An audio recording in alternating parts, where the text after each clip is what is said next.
नमस्कार विद्यार्थी मित्रांनो, आजच्या चालू घडामोडीच्या भागामध्ये तुम्हा सर्वांचं मनपूर्वक स्वागत। विद्यार्थी मित्रांनो, आजचे जे काय प्रश्न असणार आहेत या प्रश्नांचा जो काय आढावा आहे तो घेण्यासाठी मी असिस्टंट प्रोफेसर रमेश घोरपडे तुमच्या समोर आज आपण आजचं जे काय लेक्चर आहे आणि त्यातले जे काय प्रश्न आहेत ते प्रश्न विश्लेषणाच्या माध्यमातून बघणार आहोत। चला, पहिला प्रश्न काय आहे बघा। कोणते राज्य भरती ओहोटीच्या पुराला राज्य विशिष्ट आपत्ती म्हणून राज्य विशिष्ट आपत्ती म्हणून काय करणार आहे तर घोषित करणारे भारतातले पहिले राज्य ठरलेलं आहे तर ते गोवा हे राज्य ठरलंय। आणि विद्यार्थी मित्रांनो, लक्षात राहू द्या की आता काय होणार माहिती आहे का की जर समजा एखाद्या वेळ जर काय अडचण आली, भरती ओहोटीने काय नुकसान वगैरे झालं तर या संदर्भामध्ये सगळे जे काय निर्णय आहेत हे निर्णय या ठिकाणी या सरकारने घेण्याचं जे काय हे धोरण आहे ते या ठिकाणी आखलेलं आपल्याला बघायला मिळेल। म्हणून हे लक्षात राहू द्या। गोवा ह्याचं डेफिनेटली उत्तर आहे, पाठ करून ठेवा। ओके, आपण थोडंसं पुढे जाऊ। मला एकदा गोव्याची राजधानी जी आहे ती राजधानी कमेंट करून सांगा बरं। आता आपण पुढे जाऊ। नंतरचा प्रश्न बघा, T20 क्रिकेटच्या इतिहासात 700 बळी डायरेक्ट बघा रे, सुमारे 700 बळी घेणारा जगातला पहिला गोलंदाज कोण ठरला आहे तर त्याचं करेक्ट उत्तर काय आहे तर राशिद खान हा खेळाडू ठरलेला आहे। आणि राशिद खान हा जो क्रिकेटर आहे हा कोणत्या देशाचा क्रिकेटर आहे ते देखील मला कमेंट करून सांगा तुम्ही। आपण पुढे जाऊयात बघा।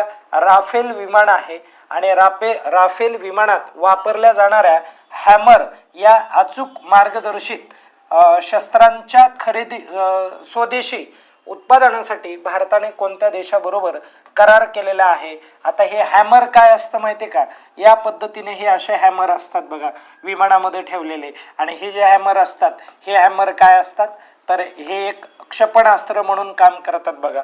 ओके, असं तर ते विमानातून सोडले जातात। या राफेल विमान आहेत, लढाऊ विमान आहेत।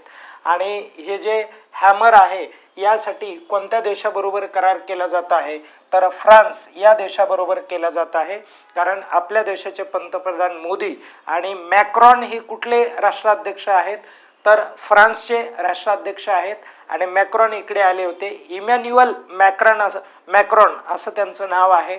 आणि ते भारतामध्ये आल्यानंतर त्यांनी आणि पंतप्रधान नरेंद्र मोदी यांच्या दोघांच्या बैठकीच्या माध्यमातून एका संभाषणाच्या माध्यमातून अनेक करारांवरती काय झाल्या तर स्वाक्षरी करण्यात आलेली आपल्याला दिसून येते। मग ते आर्थिक क्षेत्र असेल, संरक्षणाचं क्षेत्र असेल, अशा अनेक क्षेत्रामध्ये हे जे बदल हे होताना आपल्याला बघायला मिळतात। पुढे फेब्रुवारी 2026चा जर आपण विचार केला तर यामध्ये तेलंगणाचे मुख्यमंत्री रेवंत रेड्डी यांनी बायो एशिया 2026 शिखर परिषदेच्या 23व्या आवृत्तीचं उद्घाटन खालीलपैकी कोणत्या ठिकाणी केलं हे सांगायचं आहे। हैदराबादला केलेलं आहे। आणि हैदराबाद हे कोणत्या राज्यात येतं, तेलंगणा या ठिकाणी येतं। म्हणून हाही प्रश्न लक्षात ठेवण्यासारखा आहे। त्यानंतर NAAT Jio India world wide स्पर्धेचं जे काय विजेतेपद आहे हे विजेतेपद कुणी जिंकलेलं आहे तर हे रम्या श्रीराम यांनी जिंकलेलं आहे।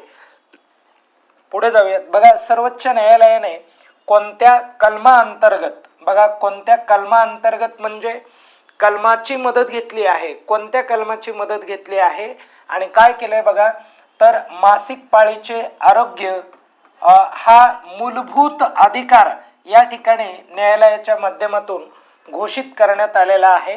की आता काय होणार आहे माहिती आहे का की मासिक पाळीमध्ये जेवढ्या काही स्वच्छतेच्या बाबी आहेत त्याच्या निगडीत शासनाने कुठले पावलं उचलायला पाहिजे आणि शासनाने या संदर्भामध्ये विशेष काही मोहीम किंवा योजना आणायला पाहिजे, तसा उपक्रम राबवायला पाहिजे। हा हक्क कुणाचा असणार आहे तर महिलांचा हक्क असणार आहे या अधिकाराच्या बाबतीमध्ये। आणि तो कसा हक्क असणार आहे तर तो मूलभूत हक्क असणार आहे, त्यांना तो हक्क मिळालाच पाहिजे।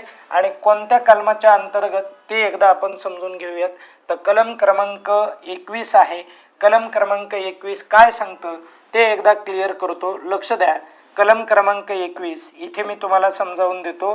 ते कलम क्रमांक 21 म्हणतो जीवित बघा जीवित व व्यक्ती स्वातंत्र्याची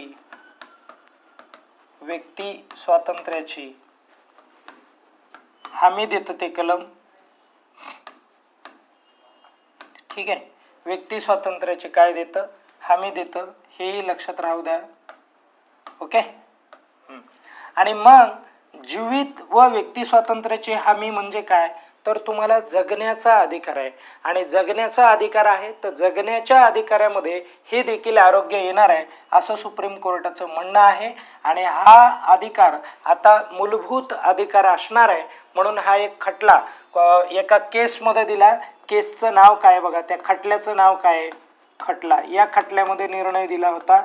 खटल्याचं नाव सांगतो, हे देखील महत्त्वाचं आहे बघा, परीक्षेमध्ये आपल्याला विचारलं जाईल. खटल्याचं नाव सांगतो, डॉक्टर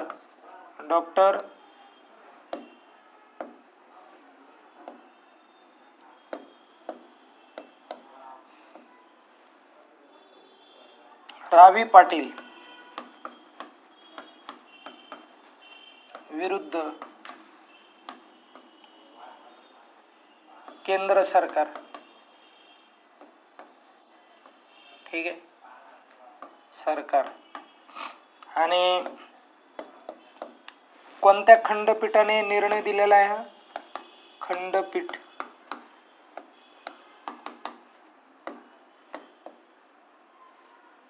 न्यायमूर्ती पारडीवाला व आर महादेवन यांच्या खंडपीठाने काय केलाय, निर्णय दिलेला आहे. ओके, लक्षात राहू द्या.